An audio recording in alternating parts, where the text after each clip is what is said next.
Direitinho, botou este DVD, que além daquilo que é cantado, da letra, também aquilo que é apresentado, visual, que mostra a crucificação de Jesus, o quanto ele sofreu, o quanto ele padeceu por causa dos nossos pecados. Hoje nós somos um povo livre. Espiritualmente falando, gente, nós temos uma liberdade total, porque nós fomos resgatados. Nós somos salvos.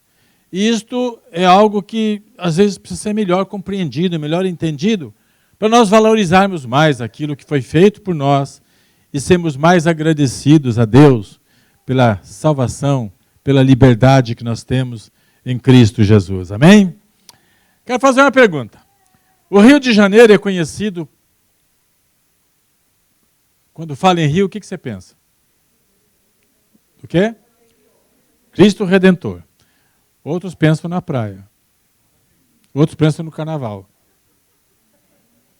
São as três coisas que o Rio é conhecido, né? Praia, carnaval e também agora pelos arrastões. Mas a figura do Cristo Redentor é conhecida internacionalmente. A imagem do Cristo Redentor todo mundo conhece, né? Lá no alto da montanha. Cristo Redentor. O que é que significa Redentor?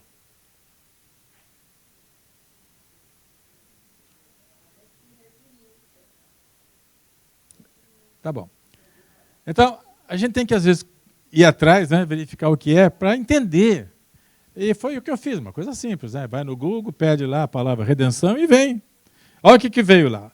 A redenção é um ato de perdoar ou absolver pessoas de seus pecados e erros do passado. Então, o Cristo Redentor, ali, aquela figura, está representando Jesus Cristo, que pela sua morte, ele perdoou e anulou os nossos pecados e os nossos erros do passado. Isto é redenção. Nós erramos, nós cometemos muita coisa que a gente não quer nem recordar. Mas no dia em que o Evangelho foi pregado, e nós ouvimos a pregação do Evangelho, e nos rendemos ao Senhor, como houve um cântico hoje, aqui pela manhã, falando sobre eu me rendo, eu me rendo.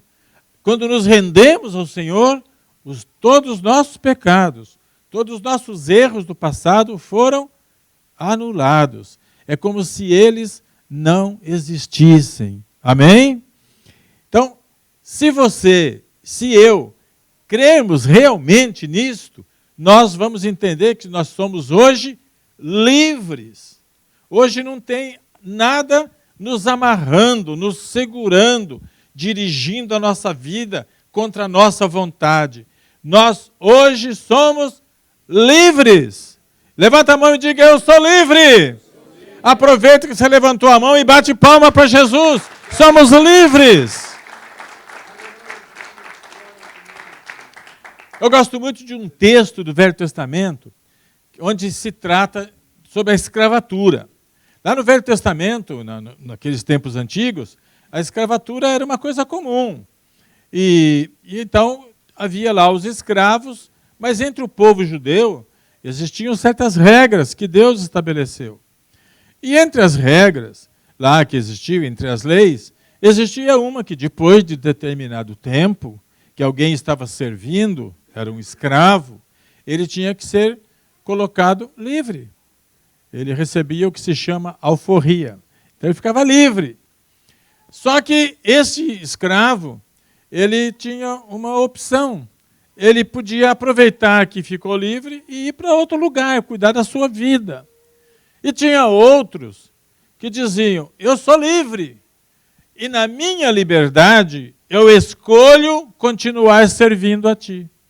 Porque ele gostava daquela vida, daquele homem que cuidava deles. E ele falava, eu escolho, eu sou livre para escolher, já estou livre. Mas na minha liberdade, eu escolho continuar servindo a ti. E esses escravos que tomavam essa decisão, a marca que eles recebiam era um brinquinho na orelha. Então, quando tinha um escravo com um brinco na orelha, a gente podia dizer, é um escravo livre. é um escravo que optou por servir o seu Senhor. Então nós somos livres também. Jesus nos libertou do pecado, do cativeiro, da escravidão. Mas nós estamos com um brinquinho na orelha porque optamos em servir a Jesus Cristo. Nós somos servos dele, amém?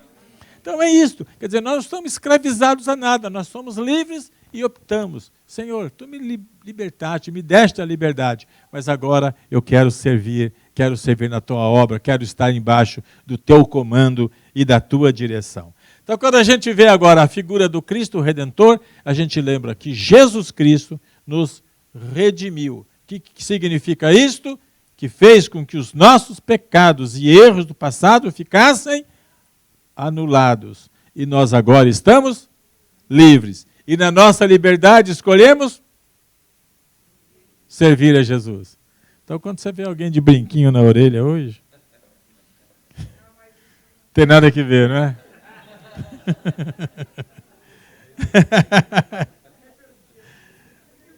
Hoje em dia é modismo isso, né, gente? Daqui a um tempo pode passar tudo isso, né? Esse negócio vai e volta, né?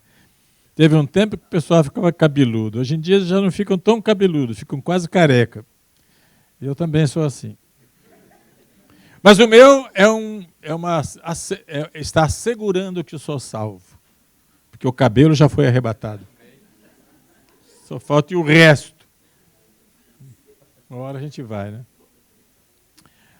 A palavra de Deus diz aqui o seguinte, em 1 Pedro, que eu li na abertura do culto. Vocês sabem que não foi por meio de coisas perecíveis, como prata e ouro, que vocês foram redimidos da sua maneira de viver. Mas vocês foram redimidos pelo precioso sangue de Cristo, como de um cordeiro sem mancha e sem defeito. Então aqui nós temos que entender o que aconteceu para que nós pudéssemos ser redimidos.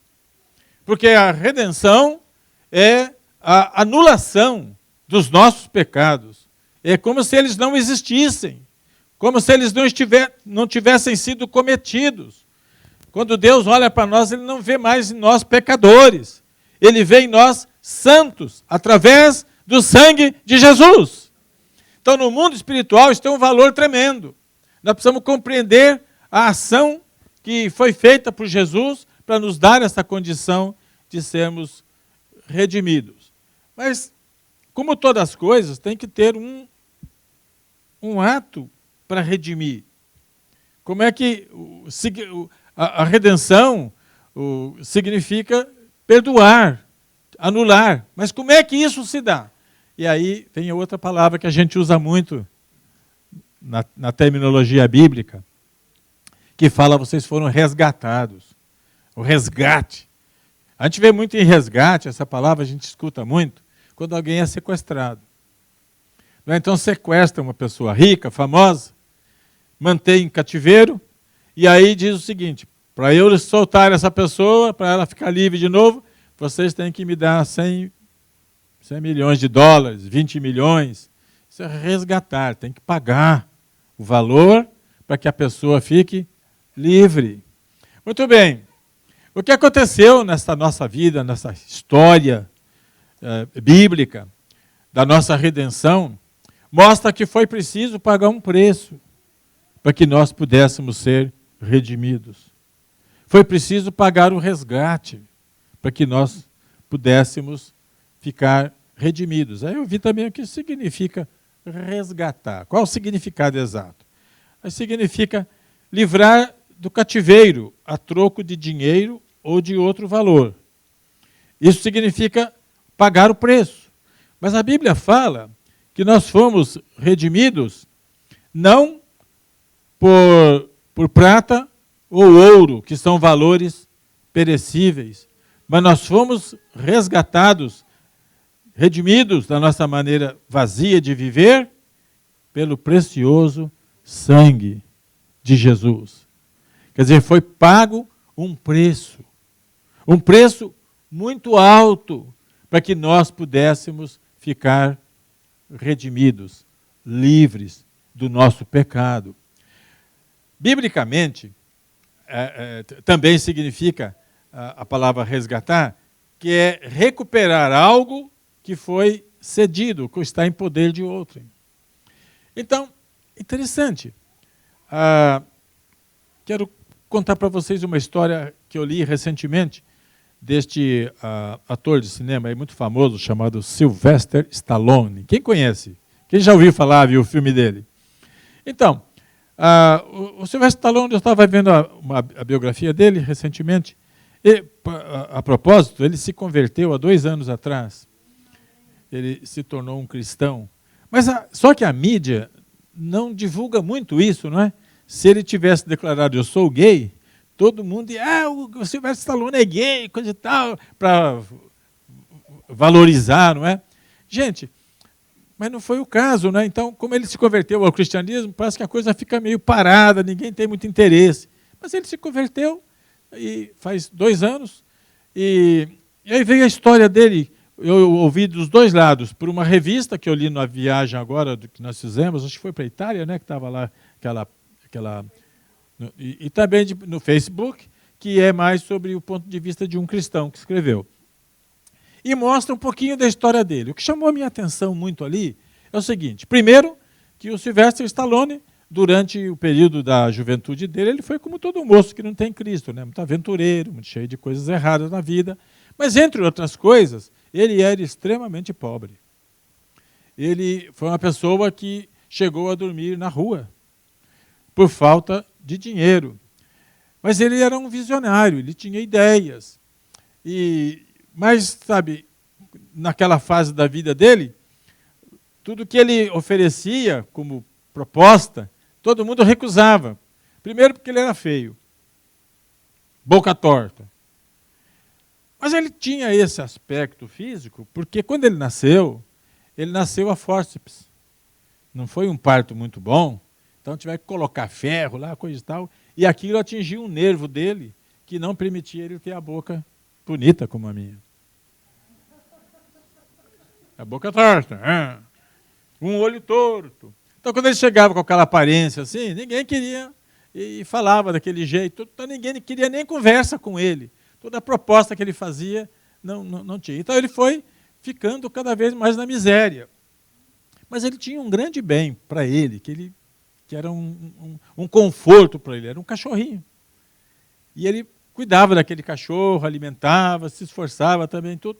Mas chegou um ponto que ele não pôde mais ter recursos para dar comida para o cachorro. E nem para ele, para si próprio. Então ele vendeu o cachorro. Acho que vendeu por $25.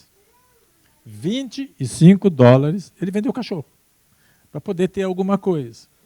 Ele chorou muito com a venda do cachorro, ele sofreu muito com isso. E, depois disso, ele conseguiu convencer um produtor a respeito daquele primeiro filme Rocky, que ele era um lutador de boxe, que, através daquele filme, ele se tornou famoso, ele se tornou conhecido. Todo aquele filme foi escrito por ele mesmo. Ele que escreveu aquela história. E as subsequentes, que foram 5 filmes sobre Rocky. E ele ficou famoso e ficou rico. Muito rico. Todo mundo agora escutava ele. Agora ele tinha fama. Mas ele quis o cachorrinho dele de volta. Porque ele amava aquele cachorro. E lá foi ele procurar o homem para quem ele vendeu o cachorro por $25. Sabe por quanto ele resgatou o cachorro?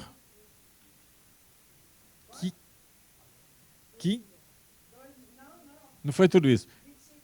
Acho que foi ou 15 ou $25 mil. Hã? É claro. Mas ele podia falar, não, é muito caro, eu não vou pagar. Mas ele pagou. Pagou, vamos dizer que seja $25 mil por um cachorrinho que ele vendeu por 15. Agora, gente, nessa história, nós somos o cachorro. Entenderam? O Rocky, o Sylvester Stallone, pagou por algo que já tinha sido dele, que já pertencera para ele, mas agora estava com o outro. Mas ele pagou o preço, foi alto, o cachorro não valia tudo isso, Possivelmente não era um cachorro desses com pedigree, devia ser talvez até um vira-lata, mas ele pagou. Agora, nessa história que eu estou contando, nós somos o cachorro. Jesus Cristo pagou um preço alto para nos trazer de volta para Ele. Porque nós somos criados por Ele. Nós nascemos porque Ele deu vida para nós. Nós já éramos dele, mas foi preciso pagar um alto preço. E esse alto preço não foi em dólares, não foi em euro, não foi em reais. Este alto preço que Jesus pagou foi com o seu próprio sangue, com a sua própria vida, com o seu sofrimento. E isto demonstra o seguinte, 2 versículos que nós precisamos guardar na nossa memória. João 3,16. Porque Deus amou o mundo de tal maneira que deu o seu Filho unigênito, Jesus Cristo, para que toda pessoa que nele crer não pereça, mas tenha vida eterna. Quer dizer, o amor de Deus foi tão grande por nós que ele não poupou, ele entregou o seu próprio Filho. E entregou o Filho para morrer, para pagar o preço, o resgate, o preço que tinha que ser pago para que nós pudéssemos voltar para Deus. E outro versículo é Romanos 5,8. Que Deus prova o seu amor para conosco, em que seu Filho, em que enviou Jesus ao mundo, sendo nós ainda pecadores. Nós não éramos santos, nós éramos pecadores, quando Deus enviou Jesus. Isto é prova, uma comprovação com um fato de que Ele realmente nos ama, que Ele deu o que Ele tinha de mais precioso, o seu Filho Jesus, para que nós pudéssemos ser resgatados. Então é assim que se processou. Agora alguém pode perguntar, e eu quero deixar claro aqui. Esse preço foi pago para quem? Para o diabo? Claro que não. Você acha que Jesus ia pagar para o diabo? Não. O homem pecou contra Deus. O preço foi pago para o próprio Deus. Por quê? Nós pecamos contra Deus. Quem a parte ofendida no pecado foi Deus, não foi o diabo. O diabo não tem nada com isso. A questão é a seguinte, tinha que ser pago um preço. E tinha que ser um preço alto. E na teologia, quando a gente estuda bem a Bíblia, quer conhecer a coisa direitinho, é o seguinte, para pagar um preço do nosso pecado, tinha que ser um homem. Porque o homem pecou, ele que tinha que pagar. Mas não tinha homem que pudesse comparecer perante Deus. Então o que Deus fez? Mandou Jesus, que é Deus também, que é como Deus, e é homem também. Então aí estava prontinho, tudo certo para pagar. Jesus Cristo, portanto, é o único mediador entre nós e Deus. Só podemos ser salvos através de Jesus Cristo, nosso Senhor e Salvador. Então nós que estamos nesta manhã aqui, privilegiados por sermos livres, com um brinquinho na orelha, porque optamos por servir a Jesus. Nós que estamos nesta manhã aqui, sabe, com a garantia de que nós somos salvos, porque o preço pago para a salvação não são nossas obras. Por mais que a gente faça, não paga pecado. Não, o que nós fazemos para Deus hoje é por gratidão, por aquilo que Ele já fez. Nós somos agradecidos a Deus porque somos salvos e como salvos nós servimos a Ele. Orelhinha, com brinco. Servimos com alegria. Não é carga para nós. Não é peso para nós. É alegria, é honra, é privilégio servir a Jesus Cristo, nosso Senhor e nosso Salvador. Trabalhar na igreja, servir aos irmãos, cuidar dos pobres, cuidar das pessoas órfãs e fazer boas obras. Nós fazemos isto não é para ganhar alguma coisa. Não, nós já fazemos isto porque nós já ganhamos tudo o que precisávamos. Hoje nós fazemos também por gratidão e amor ao nosso Senhor. Quero deixar uma palavra de esclarecimento aqui. Nós, por exemplo, cristãos, nos deparamos muitas vezes com comparações, né, sobre as obras de caridade, de cuidar dos pobres, dos necessitados. E a gente vê que nessas ocasiões, muitas vezes, né, ou quase na maioria das vezes, se faz uma citação que os espíritas fazem muito mais obra de caridade do que os cristãos. E eu concordo. Eu concordo com isso. Eu acredito que eles fazem mesmo muito mais propositadamente de cuidar dos pobres e necessitados do que nós cristãos. Na verdade, o cristianismo, a igreja, se volta muito mais para a pregação do evangelho para livrar a pessoa do pecado, da escravidão e voltar, sai das trevas e vem para a luz. A preocupação da igreja, dos cristãos, é com a parte mais espiritual do ser humano, de livrar, sabe, dele ir para o inferno, para o lago de fogo e ir para a eternidade, para a Nova Jerusalém. E com isso a gente não enfatiza muito a necessidade de cuidar dos pobres, dos necessitados. Só que o espírita faz isso, não é necessariamente porque ele gosta disso, está no coração dele, não. Ele faz isso muito porque o espírita tem a doutrina da reencarnação. Então, através dessa doutrina de reencarnação, eles creem que quanto mais bem eles fazem agora, eles serão melhores na reencarnação do futuro. Então, tem propósito aí diferente daquele que muita gente pensa. Então, eu quero dizer para a igreja, nós precisamos também cuidar das viúvas, dos órfãos, dos pobres, dos necessitados, mas não com esta visão de benefício para nós. Devemos fazer isso como uma coisa que Jesus mandou fazer, que Tiago mandou fazer, que Pedro mandou fazer, que Paulo mandou fazer, e que eu, Caio, estou mandando fazer também, nós precisamos fazer. Porque a Bíblia nos ensina isso, não é verdade, gente? Também precisamos cuidar, mas não com esse interesse voltado porque, bom, eu fazendo isso eu fico um crente melhor, vou ter um galardão melhor no céu, a minha casa vai ser mais importante do que a casa de Davi e Salomão. Não, não, nada disso lá no céu. Nós devemos fazer essas coisas porque somos gratos a Deus, a Jesus Cristo, nosso Redentor. Cristo Redentor. Agora eu entendo. Aquele braço estendido sobre a cidade do Rio de Janeiro é para abençoar a cidade, mas está estendido sobre nossas vidas, para nos abençoar. O braço estendido significa o quê? Ele na cruz. Foi lá, ele estendeu seus braços. Estava ferido, machucado, diz Isaías, pelas suas pisaduras, vocês foram sarados. O que é pisadura? Que ele pisou em nós? O que é pisadura? Feridas. Pelas chicotadas que ele recebeu, nós fomos sarados. Então nós temos muito motivo, muita razão para ser agradecido a Deus. Eu sou, você é também? Se for, dê glória a Deus e aplauda ao Senhor Jesus Cristo, nosso Senhor, nosso Salvador. A Ele honra e glória para todos sempre. Aleluia. Bendito seja o nome dEle. Oh, Senhor. Eu queria que vocês ficassem em pé e que a gente tivesse